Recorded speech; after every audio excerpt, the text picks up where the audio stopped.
I woke up on my 55th birthday feeling the emptiness that had settled inside me after Emily disappeared in 2007. She was never found, and I learned to live with that pain. But today I received a message on my phone: "I'm alive, look in the basement." My heart pounded with shock and hope. Was it a cruel joke? Was she really alive? I went down into the darkness of the basement, not knowing that I would find a truth that would destroy everything I believed in and force me to rethink my life. Before we continue, please like and comment where you are listening to this. The coffee was cold in my hand, the mug's chipped edge biting into my palm. I sat at the kitchen table, staring at the cracked linoleum, the same table where Emily and I once laughed over late-night pancakes. February 18, 2025. My 55th birthday. The house was too quiet, the kind of silence that settles into your bones after years of living alone. Emily had been gone since 2007, vanished without a trace, and I'd learned to carry that ache like a second skin. The police gave up years ago. I hadn't. My phone buzzed on the table, a sharp jolt in the stillness. I glanced at it, expecting a birthday text from Jack, my son, or maybe a spam ad. The screen glowed with a number I didn't know. The message was simple, brutal: "I'm alive. Look in the basement." My breath caught. The mug slipped, coffee splashing across the table like dark blood. My heart pounded, a wild thing trapped in my chest. Emily? Alive? After 18 years? It had to be a cruel joke. But what if it wasn't? I stood, my chair scraping against the floor. The kitchen felt too small, the walls pressing in. My hands trembled as I grabbed the phone, rereading the words. Look in the basement. The basement. I hadn't been down there in years, not since I boxed up Emily's things, her dresses, her photo albums, her life. I wanted to scream, to demand answers from the empty air. "Is this you, Em?" I whispered, my voice hoarse. No one answered. The hallway to the basement door was dim, the light bulb overhead flickering like a dying star. A cracked mirror hung on the wall, reflecting my face, gray hair, deep lines, a man hollowed out by time. I opened the door. The stairs creaked under my weight, each step a descent into memory. The air grew colder, thicker, smelling of damp concrete and mold. A single bulb swung from the ceiling, casting shadows that danced across the walls. Boxes were stacked in the corner, their edges soft with dust. Somewhere, a pipe dripped, a steady rhythm like a heartbeat. I moved toward a box labeled Emily's photos. My fingers brushed the cardboard, and a memory flickered: her smile, bright as summer, the way she'd tilt her head when she laughed. I pushed it away. No time for that now. I opened the box, revealing a photo album, its leather cover cracked like old skin. My hands shook as I lifted it. Something slipped out, falling to the floor with a soft thud. A letter. The paper was yellowed, the edges curled. Emily's handwriting stared back at me, jagged and hurried. "I can't do this anymore, Frank. I have to go." My knees buckled. I sank to the cold floor, clutching the letter. Tears burned my eyes, blurring the words. "Why, Emily?" I whispered, my voice breaking. "Why now?" The letter didn't explain. It didn't absolve. It only cut deeper. A photo lay beside me, dislodged from the album. Our wedding day. Emily in her white dress, me grinning like I'd won the world. The glass frame was cracked, a jagged line splitting us apart. I stared at it, my chest tight with grief and rage. The basement felt like a tomb, sealing me in with truths I wasn't ready to face. I stood, the letter crumpled in my fist. The stairs loomed ahead, leading back to the world above. Outside, rain began to fall, a soft patter against the basement window. It reminded me of another rainy day, years ago, when Emily stood in the garden, staring at nothing. I shook my head, pushing the memory away. I had to keep moving. The rain tapped against the living room windows, a restless rhythm that matched my thoughts. I sat in the old armchair, its fabric worn thin by years of use. The photo album rested on my lap, heavy as a confession. The letter from the basement was folded in my pocket, its words burning through me. I have to go. I couldn't face it yet. Instead, I opened the album, letting the past pull me under. The first photo was our wedding, 1995. Emily stood in her white dress, the lace swaying like petals in the breeze. Her smile was radiant, but her hand trembled as she held her wineglass. I hadn't noticed it then, too drunk on love to see the shadows in her eyes. I traced her face with my finger, the paper cool against my skin. We were so young, so sure we'd conquer the world together. I turned the page. Jack's birth, 2000. Emily cradled him in the hospital bed, her hair damp with sweat. I remembered the joy, the way my heart swelled when I held our son. But Emily, she'd turned away when I tried to kiss her, her gaze fixed on the window. I told myself she was tired. Mothers get tired, don't they? I didn't ask. I never asked. The rain grew louder, drumming against the roof. The living room smelled of dust and time, the curtains faded from years of sunlight. I flipped to another photo, 2005. Emily in the garden, her back to me. She'd sit there for hours, staring at the roses like they held answers I couldn't give. Some nights, she'd snap over nothing, a spilled glass, a forgotten chore, her voice sharp as broken glass. I'm fine, Frank, she'd say, but her eyes were empty. I closed the album, my throat tight. I'd painted her as perfect in my mind, a saint lost to tragedy. But she wasn't. She was unraveling, and I was too blind to see it. Guilt settled in my chest, heavy as the rain outside. I should have pushed harder, asked more, loved better.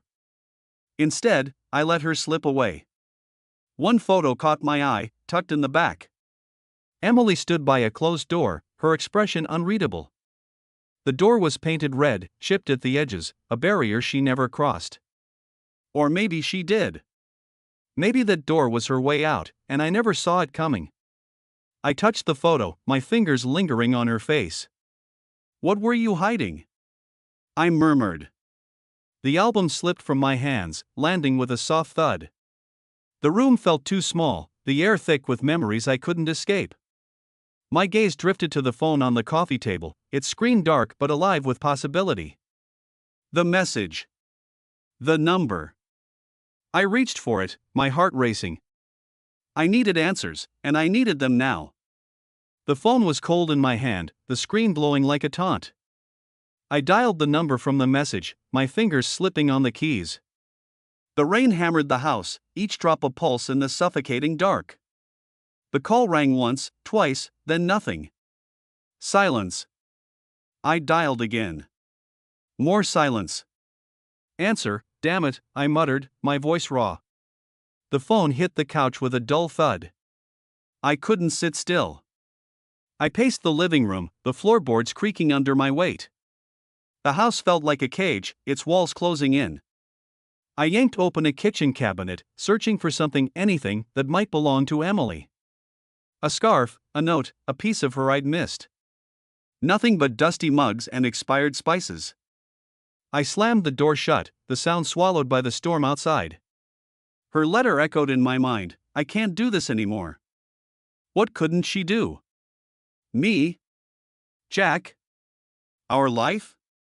My fists clenched, nails biting into my palms. I wanted to scream at her, to demand why she'd left me to rot in this half-life. I stormed down the hallway, pausing at the cracked mirror. My reflection stared back, sallow skin, gray hair, eyes like bruised fruit. I barely recognized myself. Why, Emily? I shouted, my fist slamming the wall. Pain shot through my knuckles, grounding me for a moment. In the drawer by the mirror, I found a postcard, its edges soft with age. Emily's handwriting curled across it, forever together. A lie. I tore it in half, the rip loud in the quiet.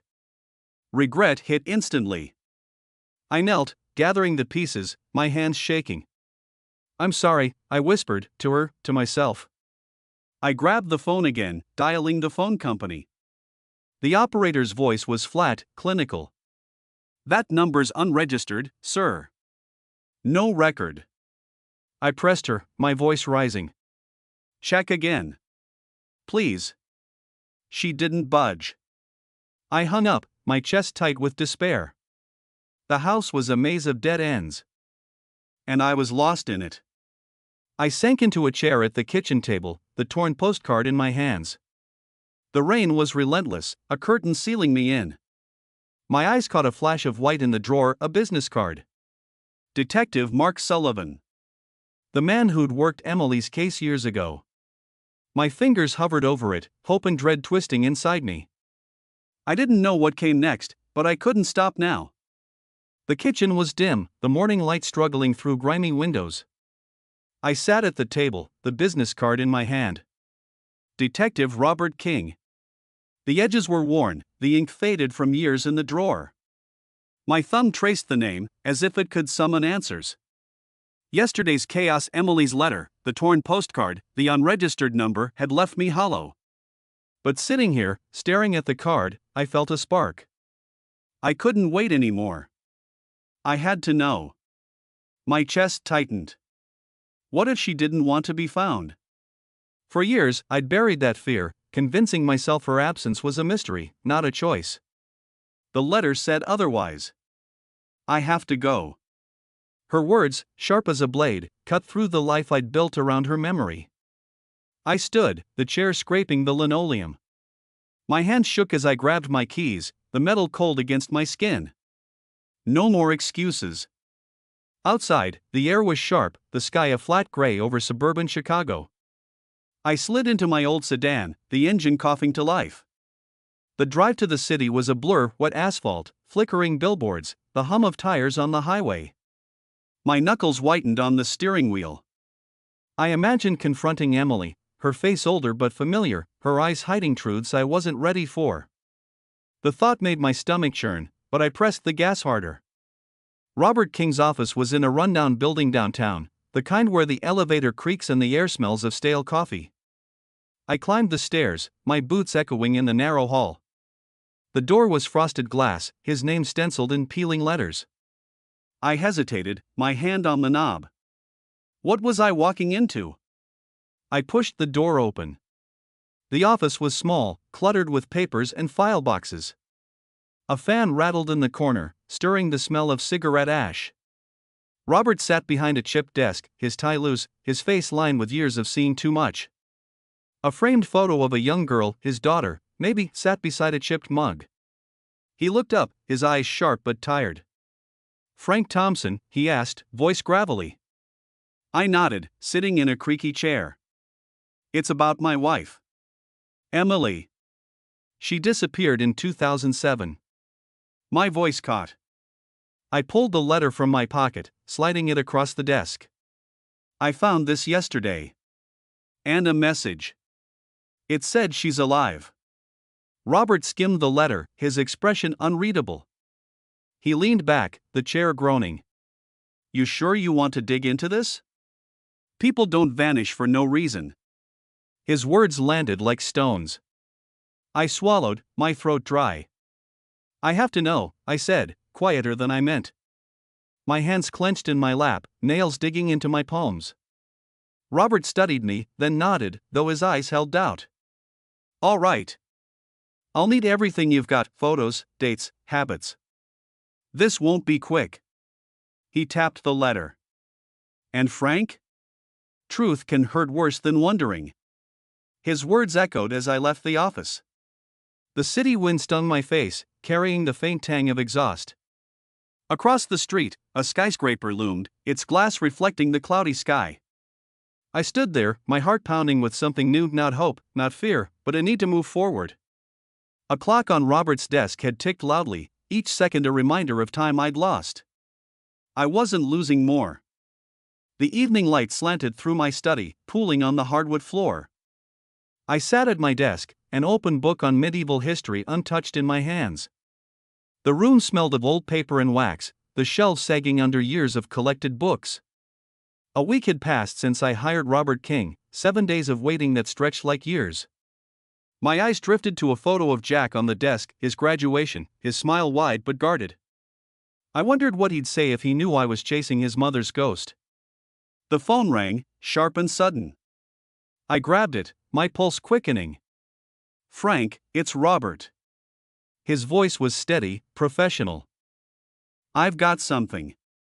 Emily's in Iowa, about 300 miles west. Small town called Eldridge." I froze, the receiver cold against my ear. Iowa. My mind conjured fields of swaying corn, a quiet house, Emily standing at a window. Was she happy? Did she ever think of us? My throat tightened. "You're sure it's her?" I asked, my voice barely above a whisper. "Driver's license, bank records." "It's her." Robert paused, then added, "She's not alone, Frank. She's got a new life." The words hit like a punch. A new life. Someone else's arms, someone else's home. I nodded, though he couldn't see me, my chest aching with a pain I couldn't name. "Thanks, Robert," I said, my voice flat. I hung up, staring at the desk. My fingers brushed a folded map, one Emily and I used for road trips we never took. The creases were soft, the ink faded, a relic of dreams we'd buried. I stood, pacing the study. The walls felt too close, the air heavy with dust. I thought of Jack, growing up without her. His first steps, wobbly and brave, in the living room. His school plays, where I clapped too loud to fill the silence of her absence. I told myself I was enough for him, but the lie stung now. I'd failed him, failed her, failed us all. My gaze fell on the map again. I unfolded it, tracing the route to Iowa with my finger. Eldridge. A dot on the page, a world away. What would I find there? Emily, older, changed, living a life that didn't include me? Or something worse? I didn't know, but the not knowing was a weight I couldn't carry anymore. I stopped at the desk, my eyes landing on Jack's photo again. He deserved to know. I'd kept too much from him, shielding him from pain that wasn't mine to control. My hand hovered over the phone, then pulled back. Not yet. I needed to see him, to say it face to face. The map lay open, a path to answers I wasn't sure I wanted. But I'd follow it. The cafe buzzed with life, clinking cups, soft laughter, the hiss of the espresso machine. I sat by the window, my fingers drumming on the table, the wood slick with condensation from my untouched coffee. The air smelled of roasted beans and cinnamon, a warmth that clashed with the knot in my stomach. Jack was late. I checked my phone, then pocketed it, my eyes scanning the door. February 27, 2025. I'd called him last night, asking to meet. He'd sounded distant, but he agreed. The door swung open, and there he was, tall, his dark hair mussed, his jacket damp from the drizzle outside. He spotted me, his expression guarded, and crossed the room. He sat, his chair scraping the floor, his hands clasped tightly on the table. "Hey, Dad," he said, his voice low, his eyes avoiding mine. I forced a smile. "Good to see you, Jack." My mind flashed to him as a boy, crayons scattered in the garden, asking why Mommy didn't come home. I'd lied then, saying she was in a better place. The truth was heavier now, and I wasn't sure I could carry it. But he needed to know. "Jack," I started, my voice unsteady, "I found something. About your mom. She's alive." The words hung between us, sharp and real. I watched his face, expecting shock, relief, anything. But he just stared at the table, his jaw tight. "I know," he said finally, his voice barely audible. "She wrote to me. 5 years ago." The cafe seemed to tilt. My breath caught, a cold weight settling in my chest. "You knew?" I leaned forward, my hands gripping the table. "For 5 years, you knew she was alive?" Jack's eyes met mine, pained but steady. "She sent a letter. Said she was sorry, that she couldn't come back." "I didn't tell you because," he faltered, his fingers twisting a napkin into a tight knot. "I didn't want to hurt you." "Hurt me." The words burned. I wanted to shout, to shake him, to demand why he'd kept this secret. My son, the one I'd raised alone, had carried her truth while I drowned in lies. My throat burned, but I swallowed the anger. "You're my son," I said, my voice low, trembling. You should have told me. He looked away, the napkin shredded in his hands. I thought I was protecting you, he whispered. The cafe's noise faded, leaving only the thud of my heart. I stood, my chair scraping loudly. I need air, I said, not looking at him. I pushed through the door, the cold Chicago wind biting my face. The street was gray, slick with rain, the city alive but distant. Jack's words echoed. She wrote to me. Emily had reached out, and I'd been left in the dark. Iowa waited, 300 miles away, with answers I wasn't sure I could face. But I'd go. The car hummed along the highway, the world outside a blur of gray and green. I left Chicago at dawn, the city's skyline fading in my rearview mirror like a memory I couldn't hold. February 28, 2025. My hands gripped the steering wheel, the leather worn smooth by years of restless drives. The silence in the car was heavy, broken only by the soft drone of the engine. Iowa. 300 miles to Eldridge, to Emily. 2 answers. Jack's words still burned. She wrote to me. 5 years, and he'd kept her secret. My son, the boy I'd raised alone, had built a wall I never saw. Guilt gnawed at me. Had I failed him, too? I pushed the thought away, focusing on the road. The sky hung low, clouds thick with the promise of rain. Billboards flickered past, selling dreams I didn't believe in anymore. Halfway there, I pulled into a gas station, the neon sign buzzing faintly. The air smelled of gasoline and wet asphalt. I filled the tank, the pump's rhythmic click grounding me. Inside the station, a radio crackled with an old country song, the kind Emily used to hum. I paid for a coffee, the cup burning my palm, and checked the address Robert had given me. 122, Maple Street, Eldridge. My fingers traced the paper, as if it could tell me what I'd find. Back in the car, a memory surfaced, our trip to Lake Michigan, 2003. Emily's laughter had filled the air, her hair catching the sunlight as she sang along to the radio. But her eyes, even then, had drifted to the horizon, distant, untouchable. I'd thought it was just a mood. Now, I wondered what I'd missed. The road stretched ahead, endless fields of corn swaying under the weight of my questions. An hour later, a sign read Eldridge, 5 miles. My heart lurched, a strange calm settling over me. I wasn't ready, but I was done running. The fields gave way to a small town, quiet streets, modest houses, a place that felt both foreign and familiar. I slowed as I reached Maple Street. There it was, 122. A tidy house with a wraparound porch, flowers blooming in neat rows. Emily's house. My chest tightened, but I didn't stop. I parked a block away, the engine ticking as it cooled. The house glowed in the dusk, its windows warm with light. I sat there, staring, my hands still on the wheel. A rusted mailbox stood by the road, overgrown with weeds, its door hanging open like an unanswered question. I wanted to march up to her door, to demand why she'd left us. But I didn't move. Not yet. The air was still, the world holding its breath. The porch steps creaked under my boots, each sound a countdown. The house stood before me, its white paint fresh, lavender blooming in pots by the door. Dusk wrapped the world in a soft purple haze, but my heart raced, a drumbeat of dread and need. I clutched my keys, the metal biting into my palm. 18 years, and it came to this. I raised my hand to knock, then froze. What if she wasn't there? What if she was? The door opened before I could decide. A woman stood there, her short silver hair catching the porch light. She was maybe 50, her eyes calm but sharp, like she'd seen trouble and knew how to handle it. "You're Frank," she said, not a question. Her voice was steady, with an edge I couldn't place. I nodded, my throat too tight to speak. "I'm Lisa," she said. "Come in." The living room was warm, orderly, a stark contrast to my cluttered house in Chicago. Books lined the shelves, their spines worn but neat. A ceramic bird sat on the coffee table, delicate and out of place. The air smelled of chamomile and wood polish. Lisa gestured to a couch, but her posture was guarded, her shoulders squared. I sat, my hands restless in my lap. "She didn't expect you," Lisa said, standing by the window. Her words were clipped, protective.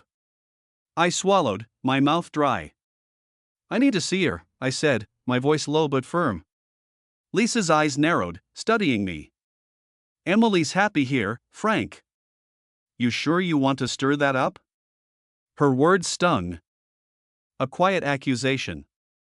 I thought of Emily's letter, her hurried scrawl, I have to go. Had she found happiness here, in this tidy house, with this woman? My chest ached, but I held Lisa's gaze. I just need to understand, I said, each word heavy. Lisa crossed her arms. She doesn't talk about you the way you probably think she does. The sentence landed like a slap, sharp and final. I flinched, my fingers digging into the couch.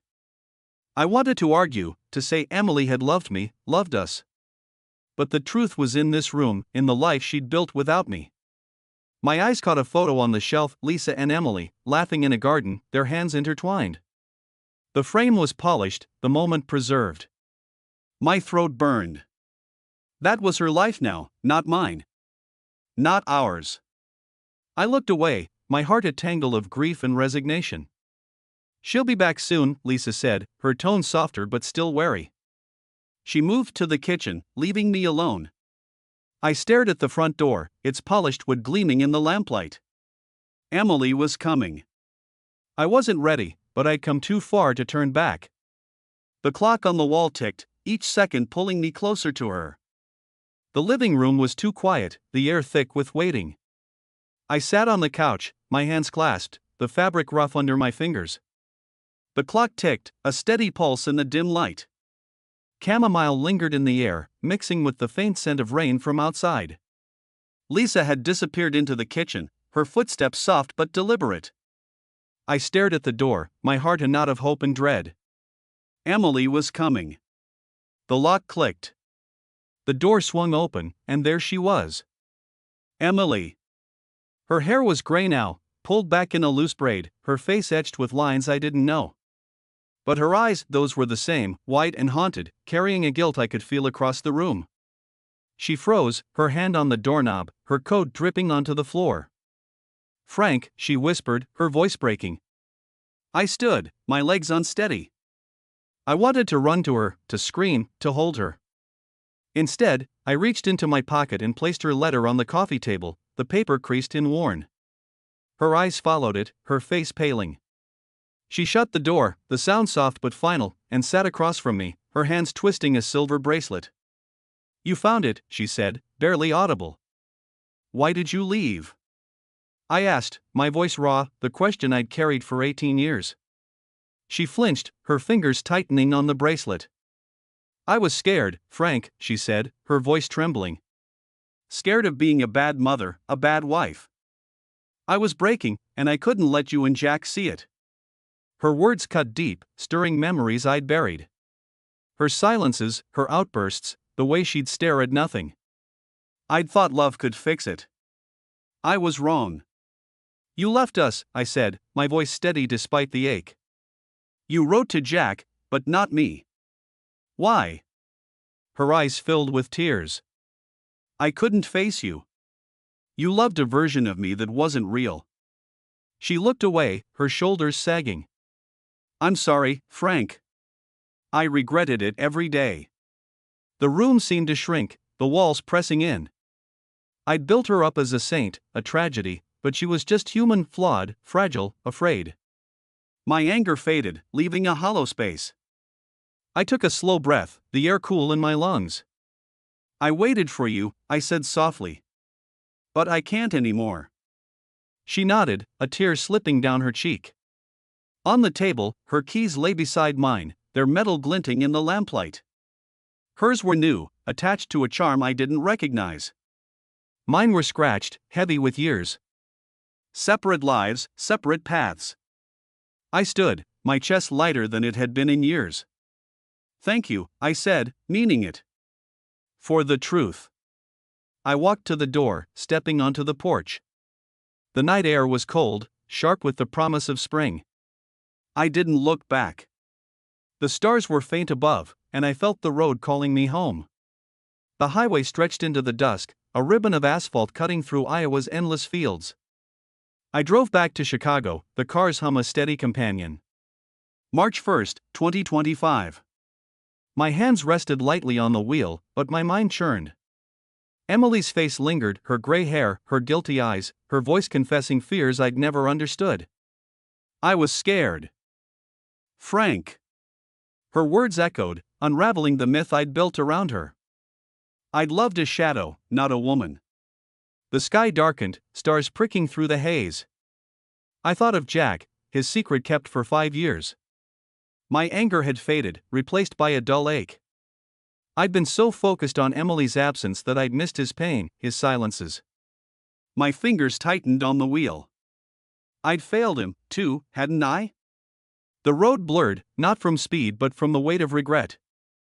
I pulled into a motel, its neon sign flickering vacancy in tired pink. The lot was nearly empty, gravel crunching under my tires. Inside, the room was small, the air heavy with the scent of damp towels and cheap soap. A threadbare carpet scratched my boots. I dropped my bag on the bed, the springs creaking, and caught my reflection in a cracked mirror. My face was older than I remembered, lines deeper, eyes shadowed. You lived for her, I whispered. For Jack. Never for you. I sat on the bed, my hands clasped. A memory surfaced, Jack, maybe 10, slamming his bedroom door after I'd yelled over a spilled juice. I'd been raw then, broken by Emily's disappearance, and I'd let that pain spill onto him. Guilt twisted in my chest. I'd wanted to be his rock, but I'd been a storm. And Emily, I'd painted her as perfect to shield myself from the truth. We'd both been flawed, both afraid. My gaze drifted to the window. A forgotten pencil lay on the sill, its eraser worn to a nub. I picked it up, rolling it between my fingers. It was nothing, just a stray object, but it felt like a promise, a chance to write something new. I leaned back, the pillow stiff against my neck. Emily's words played again, I couldn't let you see me break. I'd blamed her, but I'd broken too, hadn't I? In my silence, my waiting, my refusal to live. The stars outside were bright, scattered like spilled salt. I held the pencil, its weight grounding me. Sleep tugged at my edges, but my mind stayed sharp. I wasn't the man who'd left Chicago, chasing a ghost. I was someone else now, someone who could choose himself. The thought was fragile, but it was mine. The evening light spilled into my study, soft and golden, catching the edges of my books. I sat at my desk, a mug of coffee cooling beside me. The house was quiet, but not heavy, not anymore. March 3rd, 2025. 2 days since Iowa, since Emily's truth set me free. A photo of her sat on the shelf, her smile frozen in 2005. I looked at it, my chest steady, no longer tight with grief. I'd spent years chasing her, building a life around her absence. Every choice, every silence, had been for her, for Jack, for a past I couldn't reclaim. But Iowa changed that. I saw her, not as a saint or a villain, but as a person, scared, human, lost. And I saw myself, too, a man who'd forgotten how to live for himself. The realization was a quiet earthquake, shifting everything. I pulled a sheet of paper from the drawer, the edges crisp. My pen hovered, then pressed down. Dear Emily, I wrote. The words came slowly, each one a step. I forgive you. I forgive myself. I'm done waiting. I paused, the pen trembling. I thought of the nights I'd sat here, alone, the house a tomb for my hopes. That first year without her, I'd stared at this desk, willing her to call, to come back. She never did. But I'd survived. I stood, carrying the letter to the backyard. The air was cool, the grass damp under my boots. A metal bowl sat by the patio, leftover from some forgotten barbecue. I placed the letter inside, struck a match. The flame caught, small at first, then hungry. The paper curled, blackening, the words rising as ash. I watched, my breath even, my heart light. The fire crackled, its warmth brushing my face. I wasn't burning her memory, I was burning my pain. The tree in the yard stood tall, its branches tipped with new buds, fragile but stubborn. Spring was coming, and I felt it in me, too, a stirring, a chance to grow. I smiled, the motion unfamiliar but real. The bowl glowed, embers fading into the night. I turned back to the house, my steps sure. Inside, my eyes caught a brochure on the table, writing courses at the community center. I'd tossed it there weeks ago, dismissing it as a whim. Now, it seemed like a door, cracked open, waiting. I picked it up, my fingers tracing the bold print. The house was still, but alive, its silence no longer a weight. The park was alive with spring, cherry blossoms drifting like soft snow. I stood by a bench, the April sun warm on my face. April 2025. The air smelled of fresh grass and possibility, a far cry from the stale winter of my 55th birthday. I smiled, the motion easy now, not forced. For the first time in years, I felt light, unburdened by the ghosts I'd carried. Last month, I'd signed up for a writing course. The classroom was small, filled with the scent of sharpened pencils and new paper. I sat at a desk, my notebook open, my pen hesitant but eager. The teacher's voice was kind, guiding us to write what we knew. I wrote about loss, about finding myself in the ashes of what was. Each word felt like a step forward, a claim on the life I'd ignored. I thought of my journey, Emily's letter, the basement, Iowa, her truth. I'd searched for her, but found myself instead. The pain had carved me, but it also shaped me, teaching me to stand alone, to choose myself. I was grateful for it, in a strange, quiet way. The park's breeze stirred, lifting a blossom to my feet. I picked it up, its petals soft against my thumb. I'd called Jack last week, asking to meet. He'd agreed, his voice cautious but warm. We sat in a cafe, the same one where he'd confessed his secret. He looked older now, his eyes softer, his shoulders less tense. I want to be a better father, I said, my voice steady. He smiled, a real smile, not the guarded one I knew. You always were, Dad, he said, his hand brushing mine. We talked for hours, about his job, his dreams, the years we'd lost. It wasn't perfect, but it was a start. Back home, I stood in the living room, the windows open to let in the spring air. The curtains were new, bright, a small change that felt like a victory.